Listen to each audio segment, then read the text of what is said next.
अध्याय का शीर्षक है मुनियों की जिज्ञासा। श्लोक संख्या 1। जन्माद्यस्य यतो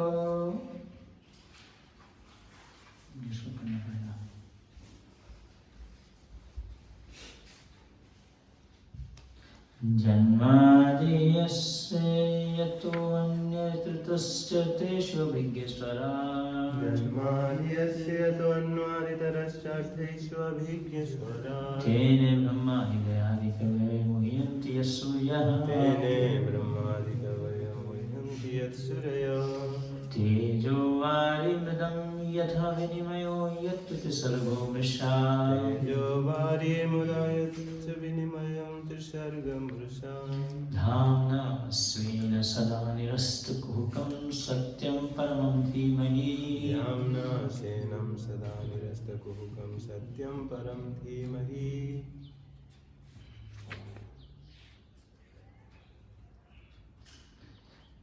श्री प्रभुपाद जी का परपोर्ट ट्रांसलेशन पढ़ते हैं। हे प्रभु, हे वासुदेव पुत्र श्री कृष्ण, हे सर्वव्यापी भगवान, मैं आपको सादर नमस्कार करता हूँ। मैं भगवान कृष्ण का ध्यान करता हूँ क्योंकि वे परम सत्य हैं और व्यक्त ब्रह्मांडों की उत्पत्ति, पालन तथा संहार के समस्त कारणों के अधिकारी हैं। वे प्रत्यक्ष तथा अप्रत्यक्ष रूप से सारे जगत से अवगत रहते हैं और वे परम स्वतंत्र हैं क्योंकि उनसे परे अन्य कोई कारण है ही नहीं। उन्होंने ही सर्वप्रथम आदि जीव ब्रह्मा जी के हृदय में वैदिक ज्ञान प्रदान किया। उन्हीं के कारण बड़े बड़े मुनि तथा देवता उसी तने मुंह में पड़ जाते हैं। जिस प्रकार अग्नि में जल या जल में स्थल देखकर कोई माया के द्वारा मोहग्रस्त हो जाता है, उन्हीं के कारण ये सारे भौतिक ब्रह्मांड जो प्रकृति के तीनों गुणों की प्रतिक्रिया के कारण अस्थायी रूप से प्रकट होते हैं, वास्तविक लगते हैं जबकि ये अवास्तविक हैं। अतः मैं उन भगवान श्री कृष्ण का ध्यान करता हूँ जो भौतिक जगत के भ्रामक रूपों से सर्वथा मुक्त अपने दिव्य धाम में निरंतर वास करते हैं। मैं उनका ध्यान करता हूँ क्योंकि वे ही परम सत्य हैं।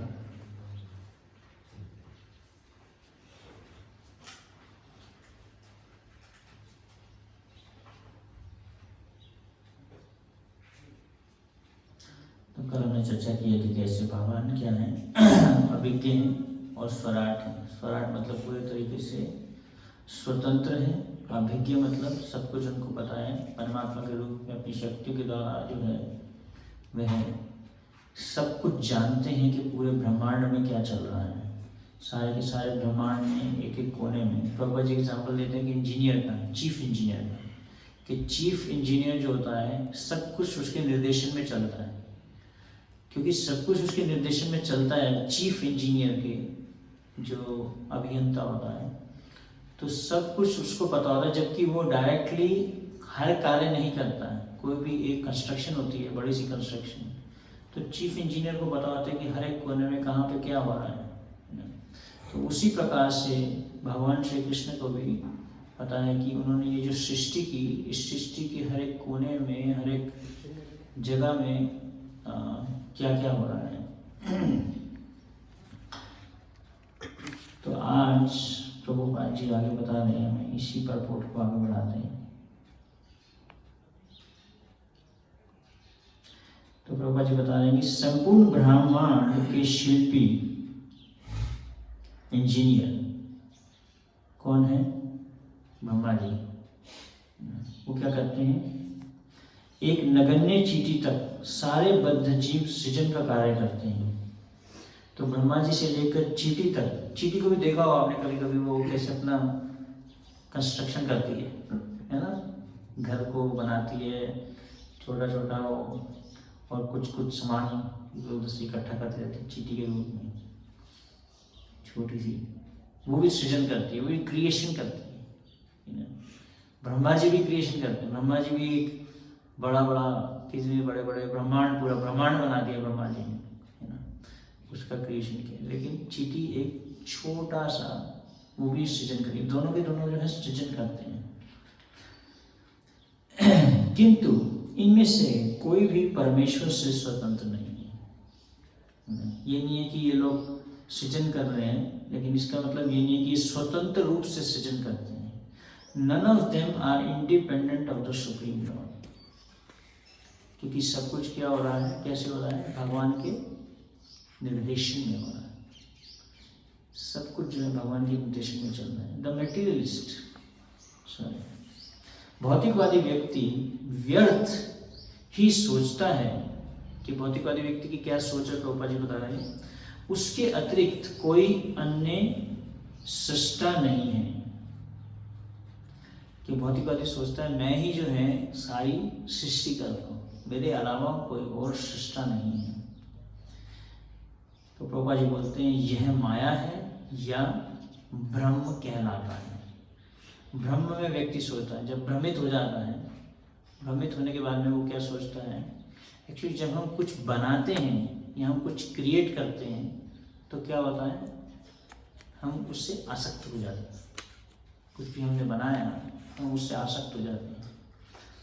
तो भगवान कृष्ण के 6 गुण बताए गए हैं भगवान शब्द के। भगवान ऐश्वर्य से सुमधुर से वीर से शशि ज्ञान वैराग्य पर। तो एक है वैराग्य।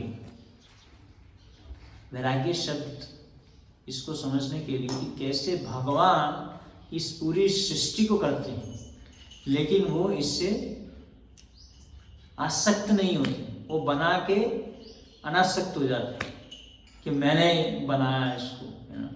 जैसे कोई अपना घर बनाता है, कंस्ट्रक्शन करता है, बड़ा मेहनत करता है। हम वृंदावन में जानते हैं एक परिवार जिन्होंने बहुत बड़ा घर बनाया, बड़ी मेहनत की, एक एक मटेरियल ऐसे ऐसे लगाया, महंगा महंगा सोच के, और फिर उसके बाद में क्या हुआ, आसक्ति आ गई कि अभी मैंने ये घर बनाया है, मैंने मेहनत किया, इसको मैंने बनाया।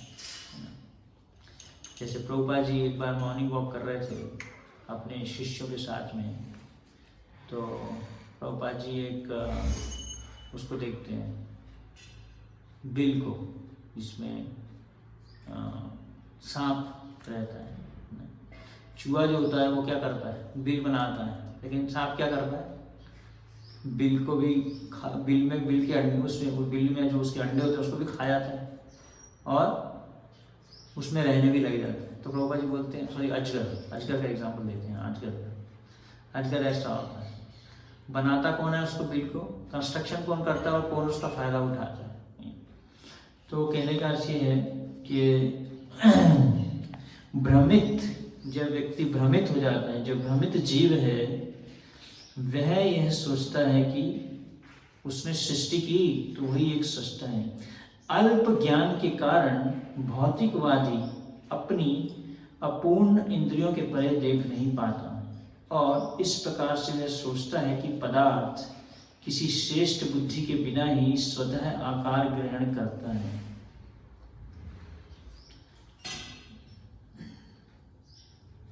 तो अपूर्ण इंद्रियों के कारण व्यक्ति क्या सोचता है, वो ये नहीं सोचता कि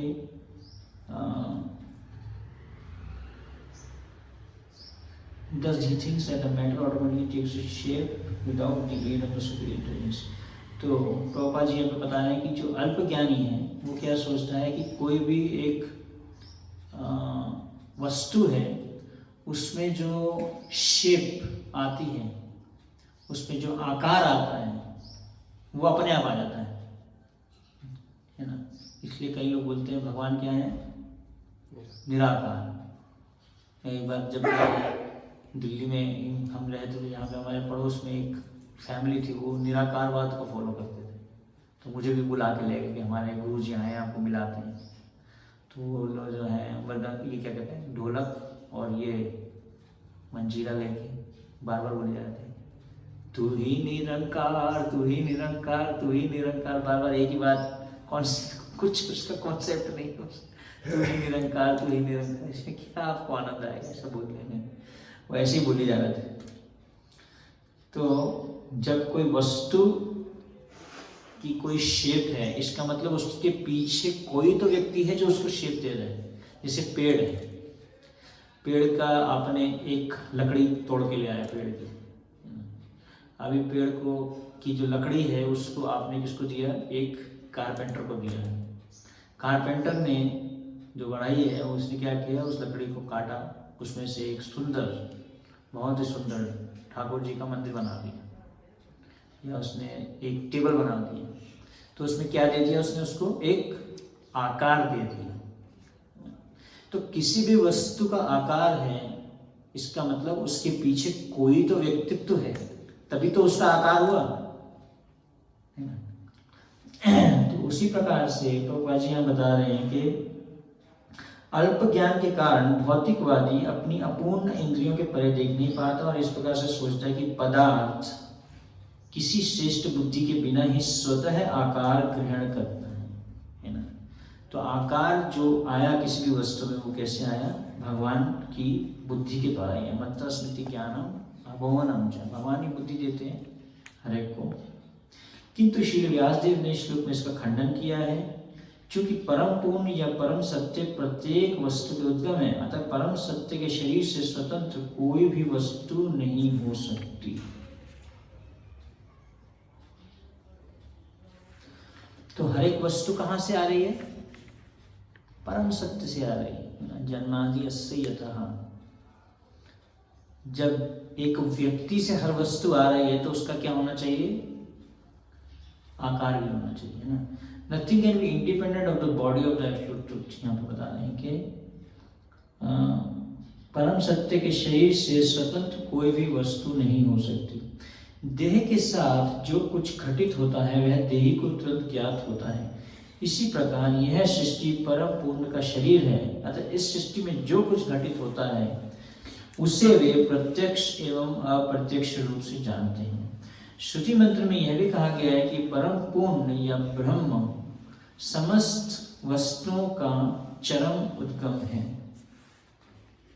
तो सभी वस्तुओं का उद्गम है, परम सत्य है, उन्हीं से ही सब कुछ आ रहा है।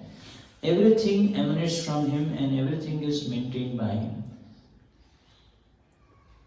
प्रत्येक वस्तु उन्हीं से अद्भुत है, उन्हीं के द्वारा पालित है और अंत में उन्हीं में प्रवेश कर जाती है।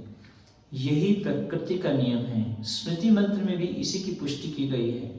यह कहा गया है कि ब्रह्मा के कल्प के प्रारंभ में जिस उद्गम से सारी वस्तुएं अद्भुत होती हैं और अंततः जिस आगार में वे प्रवेश करती हैं वह परम सत्य या ब्रह्म है। भौतिक विज्ञानी यह मानकर चलते हैं कि ग्रह मंडल का उद्गम सूर्य है। तो प्रभुपाद जी बता रहे हैं कि सब कुछ कहाँ से आता है, भगवान से आता है। भगवान ही उसी को क्या करते हैं, मेंटेन करते हैं, फिर उसके बाद में वो उन्हीं में ही चला जाता है। लेकिन भौतिक विज्ञानी क्या बोलते हैं, वो बोलते हैं कि सब कुछ कहाँ से आ रहा है, सूर्य से आ रहा है। एक और मिसकंसेप्शन जिसको कहेंगे। भौतिक विज्ञानी यह मानकर चलते हैं कि ग्रह मंडल का उद्गम सूर्य है, किंतु वे सूर्य का उद्गम नहीं बता पाते। ये नहीं बता पाता कि सूर्य कहाँ से आया। यहाँ पर इस चरम उद्गम की व्याख्या की गई है। वैदिक वाङ्मय के अनुसार ब्रह्मा, जो सूर्य के तुल्य माने जाते हैं, परम सृष्टा नहीं है। तो ब्रह्मा जी भी जो हैं परम सृष्टि नहीं करते।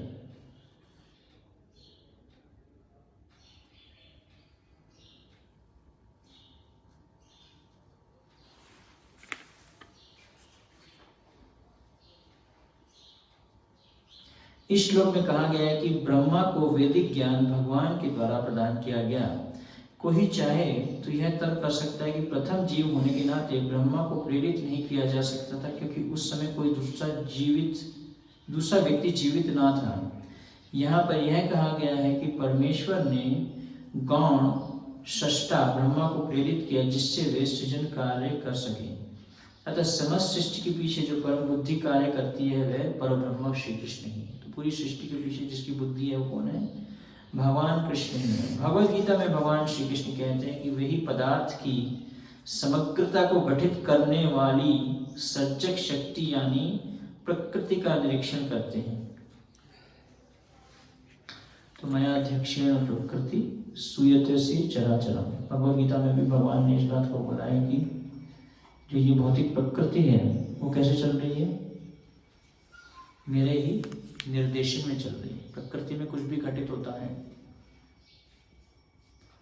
भौतिक प्रकृति और आध्यात्मिक प्रकृति।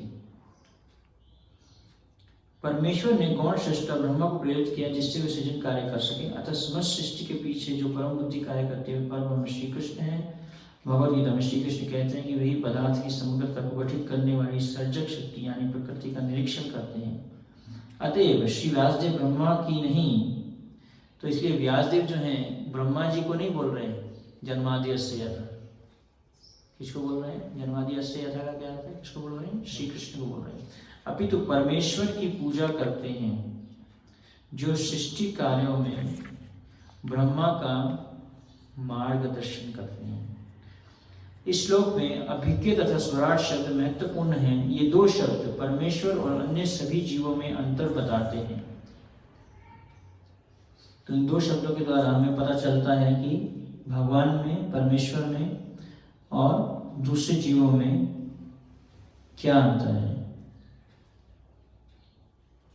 इस श्लोक में यह दो शब्द परमेश्वर और अन्य सभी जीवों में अंतर बताते हैं। दूसरा कोई भी जीव अभिज्ञ अथवा स्वराट नहीं है।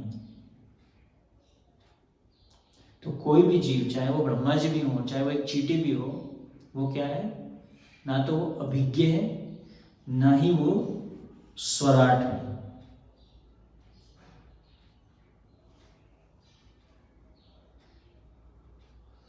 तो सभी के सभी जो है क्या है?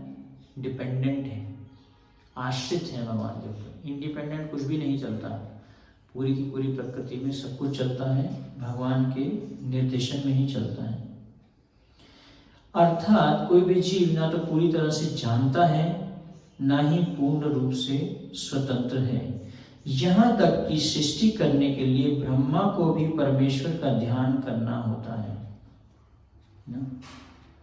ब्रह्मा जी ने भी जब सृष्टि की, वो भी जो है स्वराट नहीं थे, इंडिपेंडेंट नहीं थे। उन्होंने भी क्या किया? मेडिटेशन किया, पहले ध्यान किया भगवान का कि मैं कैसे करूं, कैसे मैं इस सृष्टि को करूं। ब्रह्मा जी भी जो है कंफ्यूज हो गए थे बिल्कुल, उनके मन में भी कंफ्यूजन आ गया।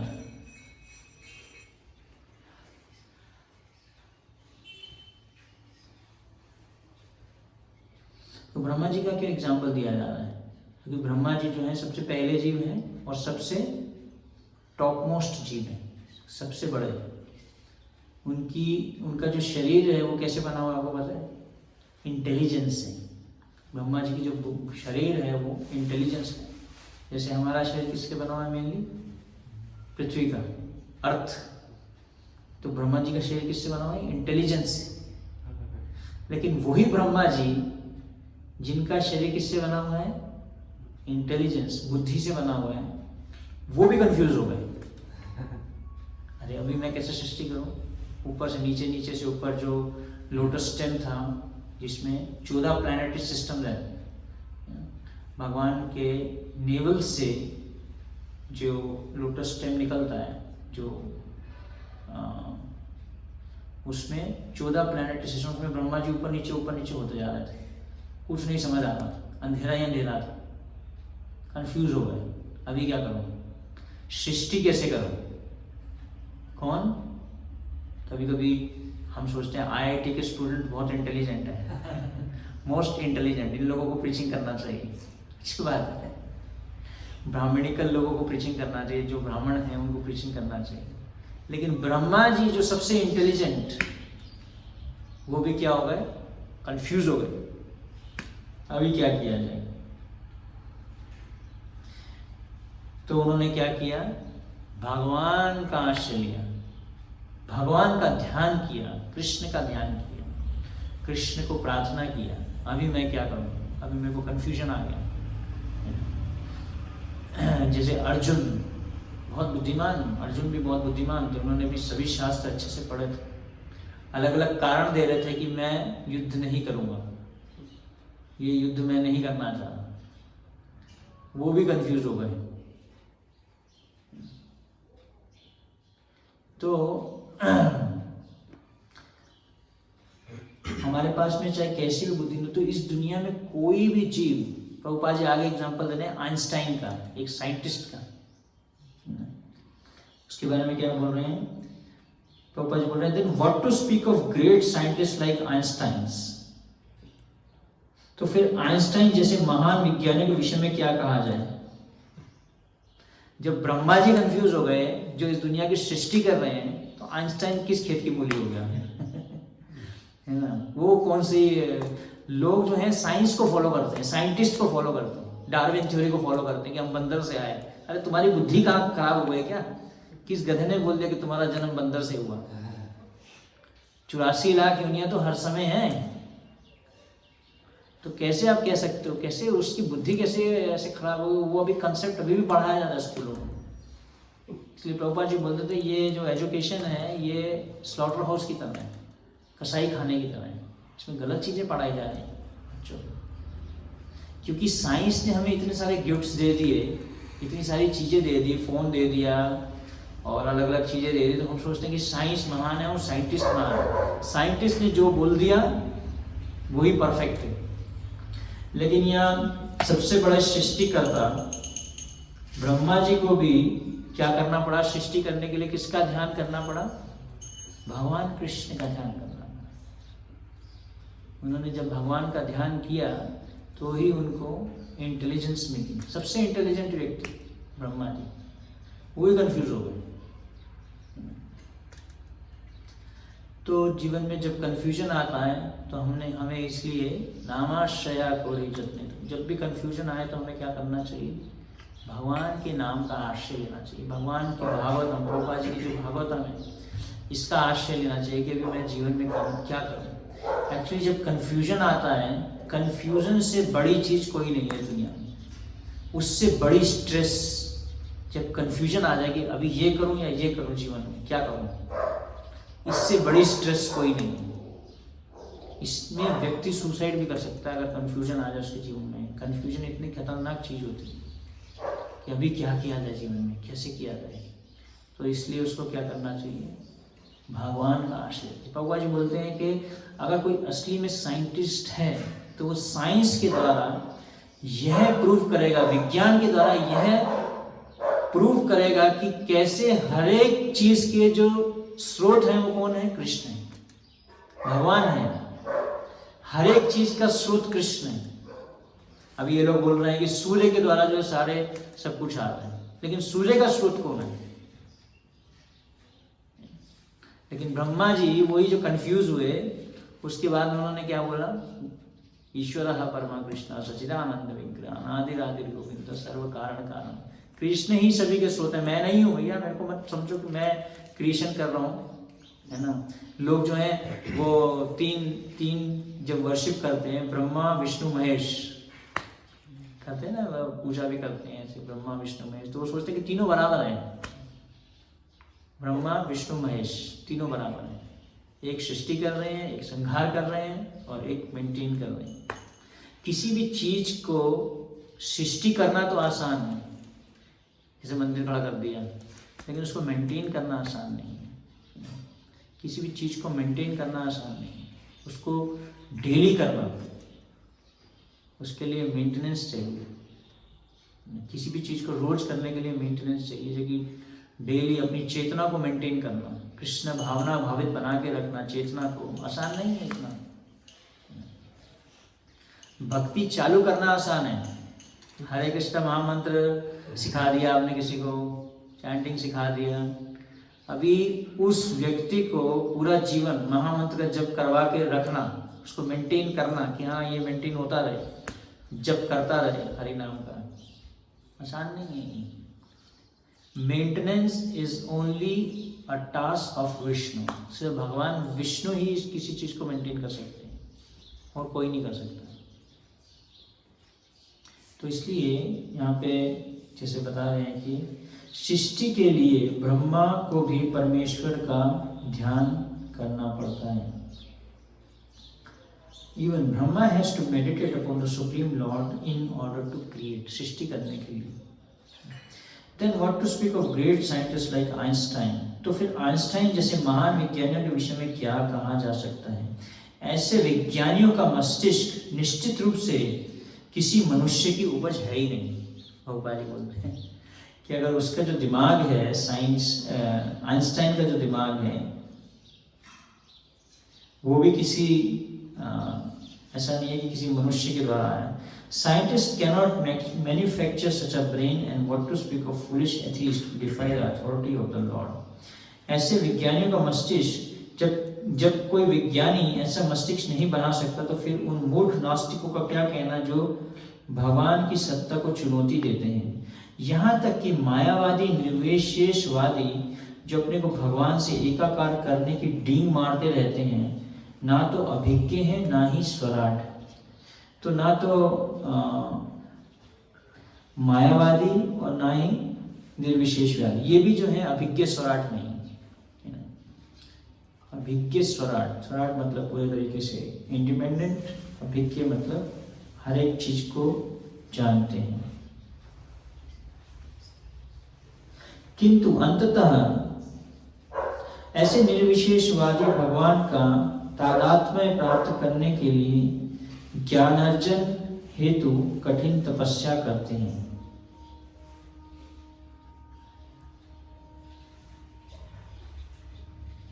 तो ये जो निर्विशेषवादी होते हैं ये क्या करते हैं, बहुत तपस्याएं करते हैं ताकि उनको भगवान के साथ में उनका जो है क्या हो जाए, एकाकार हो जाए। किंतु अंततः वे किसी ऐसे धनी शिष्य पर आश्रित हो जाते हैं जो मठ तथा मंदिर बनवाने के लिए उन्हें धन प्रदान करता है। रावण या हिरण्यकशिपु जैसे नास्तिकों को भगवान की सत्ता का विरोध करने के पूर्व कठिन तपस्या करनी पड़ी थी।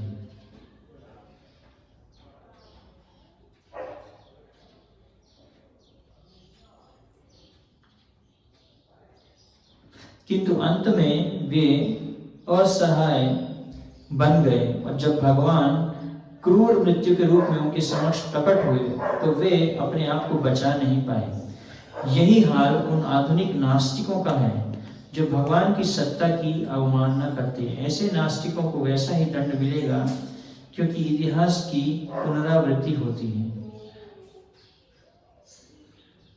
तो पोपा जी बोलते हैं history repeats itself. Whenever men neglect the authority of the Lord, nature and her laws are there to penalize them. तो कुछ ऐसे लोग हैं, नास्तिक लोग हैं जो भगवान की अथॉरिटी को नहीं मानते, जैसे रावण था, हिरण्यकशिपु था और अभी जो ये साइंटिस्ट है, विज्ञान, ये भी भगवान की सत्ता को नहीं मानते। ये बोलते हैं हम आपको सब कुछ देंगे बिना भगवान के, भगवान को मत मानो, हम सब कुछ देंगे आपको। तो एक बार जब एक साइंटिस्ट को पूछा गया कि कैसे हम जो है अमर कैसे हो जाएंगे, बोले हम उस पर वर्क कर रहे हैं। तो वो लोग क्या कहते हैं, हम आपको क्या दे रहे हैं, पोस्ट डेटेड चेक। एक चेक में डेट डाल दे कि ये वाला जो चेक है आपको 2021 में आपको ये मिल जाएगा, इसका पैसा। वो कभी नहीं मिलेगा। और जो भी उनसे नहीं होता वो बोलते हैं हाँ इस पर अभी हमारा काम चल रहा है, ये हम कर रहे हैं। तो नास्तिक लोग जो हैं, प्रभुपा जी बोल रहे हैं ऐसे नास्तिक लोग जो भगवान की सत्ता को स्वीकार नहीं करते। तो सभी लोग जो है इस भौतिक जगत में नास्तिक ही हैं। हमारे अंदर में भी नास्तिकता तो है कुछ डिग्री तक, क्योंकि हम भी भगवान के जो दिए गए नियम हैं, भगवान के जो दिए गए शास्त्र हैं या भगवद गीता के जो सिद्धांत हैं, हम भी उनका पूरे तरीके से पालन नहीं करते, क्योंकि हमारे अंदर में भी जो है ये नास्तिकता है। तो जब तक व्यक्ति नास्तिक है, प्रभुपाद जी बोल रहे हैं ऐसे नास्तिकों को वैसा ही दंड मिलेगा, क्योंकि इतिहास की पुनरावृत्ति होती है। जब जब लोग ईश्वर की सत्ता की उपेक्षा करते हैं तब तब प्रकृति तथा उसके नियम उन्हें दंड देते हैं। जैसे कि अभी ये वायरस चल रहा है, ये भगवान का तरीका है दंड देने का, नास्तिकों को दंड देने का, कि कैसे जो लोग शास्त्रों के बताए गए नियमों को नहीं पालन कर रहे हैं, भगवान की सत्ता को स्वीकार नहीं कर रहे हैं, भगवान की सत्ता के बिना इंडिपेंडेंट जीना चाहते हैं, है ना। आज जैसे हमने गीत गाया, बड़ो दुख हो पाई आज से स्वतंत्र जीवन में। स्वतंत्र कौन है? सिर्फ भगवान ही स्वतंत्र है। ऑफकोर्स भगवान भी जो है स्वतंत्र नहीं है, क्योंकि अगर हम देखा जाए भगवान भी जो है अपने भक्तों के द्वारा कंट्रोल हो जाता है, भक्तों के प्रेम के द्वारा कंट्रोल हो जाती है। ये भगवान का भक्त वत्सल प्रेम है। लेकिन यहाँ पे जो कहने का अर्थ है कि जब जब लोग ईश्वर की सत्ता की उपेक्षा करते हैं तब तक प्रकृति, देखो प्रकृति के द्वारा भगवान, ये प्रकृति के द्वारा आदि देविक, आदि भौतिक, आध्यात्मिक, 3 प्रकार के जो क्लेश आते हैं, आदि देविक देवताओं के द्वारा, आदि भौतिक और आध्यात्मिक मन के द्वारा, दूसरे जीवों के द्वारा। तो ये जितने भी क्लेश आ रहे हैं ये क्यों आ रहे हैं? क्योंकि नास्तिकवाद बढ़ गए। जैसे दुर्योधन के केस में उसने भी भगवान की सत्ता को कहाँ स्वीकार किया? तो भगवान ने बोला ठीक है सबको लेकर आ जाओ कुरुक्षेत्र में, सबको उड़ा देते हैं एक ही बारी में सभी को एक ही बारी में बड़े मैदान में ले जाके मार दिया गया। तो कहने का अर्थ ये है कि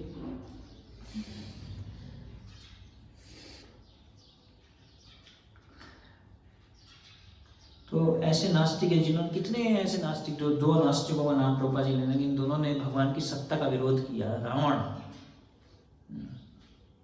रावण ने भी भगवान की सत्ता का विरोध किया, पूरा उनके अगेंस्ट किया भगवान की सत्ता। तपस्याएं की, हिरण्यकश्यप ने कितनी तपस्या की कि मैं मारूंगा विष्णु को मारूंगा, पूरा उनके अगेंस्ट चला गया, उनके दिए गए नियमों के अगेंस्ट चला गया और तपस्याएं की, कठिन तपस्याएं की। किंतु अंत में वे असहाय बन गए। और जब भगवान, तो ऐसे लोगों के लिए भगवान किस रूप में आते हैं? मृत्यु के रूप में, क्रूर मृत्यु के रूप में। जब मृत्यु आती है तो फिर व्यक्ति को समझ आ जाता है कि उसकी सारी शक्ति जो है वो व्यर्थ। जन्म मृत्यु जरा व्याधि दुख दोष। तो ये जो मृत्यु है इसमें सब क्लियर हो जाता है कौन क्या है। तो प्रभुपाद जी बोल रहे यही हाल उन आधुनिक नास्तिकों का है जो भगवान की सत्ता की अवमानना करते हैं। ऐसे नास्तिकों को वैसा ही दंड मिलेगा क्योंकि इतिहास की पुनरावृत्ति होती है। History repeats itself. जैसे पहले हुआ नास्तिकों के साथ, रावण के साथ हुआ, हिरण्यकश्यप के साथ हुआ, अभी इन नास्तिकों के साथ भी ऐसे ही होगा।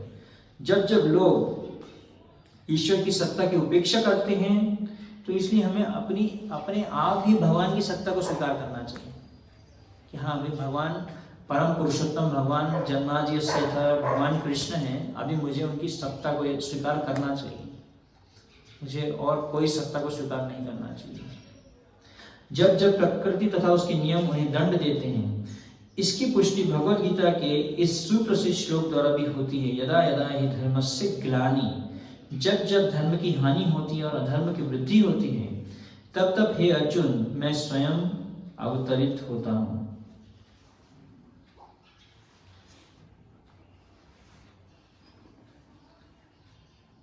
तो इस प्रकार से भगवान अवतरित होते हैं, किसी किसी तरीके से भगवान अवतरित होते हैं जब भी जो है।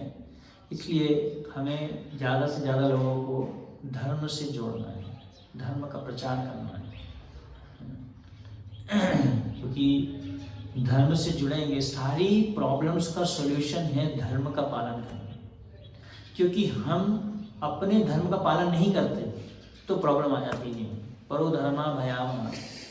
और कभी कभी तो हम दूसरे के धर्म का पालन करना चाहते हैं, अपना धर्म छोड़ देते हैं, अपनी ड्यूटी को छोड़ देते हैं। हमारी जो ड्यूटी है, हमारा जो धर्म है, स्त्री को अपने स्त्री धर्म का पालन करना चाहिए, पुरुष को अपने पुरुष धर्म का पालन करना चाहिए, ब्रह्मचारी को ब्रह्मचारी धर्म का पालन करना चाहिए, क्षत्रिय को क्षत्रिय धर्म का पालन करना चाहिए, है ना। सन्यासी को अपने सन्यास धर्म का पालन करना चाहिए, वानप्रस्थ को वानप्रस्थ धर्म का पालन करना चाहिए। तो जब व्यक्ति अपने धर्म का पालन करेगा तो इसलिए solution to all the problem is dharma only. सभी प्रॉब्लम का जो सॉल्यूशन है अपने धर्म का पालन करो। चाहे वो एक पैंडेमिक आ गई जैसे ही, इसका भी सॉल्यूशन यही है, धर्म का पालन करना है, भक्ति करवाना है लोगों को, उनको हरिनाम देना है, ताकि वो भी इससे बच पाए।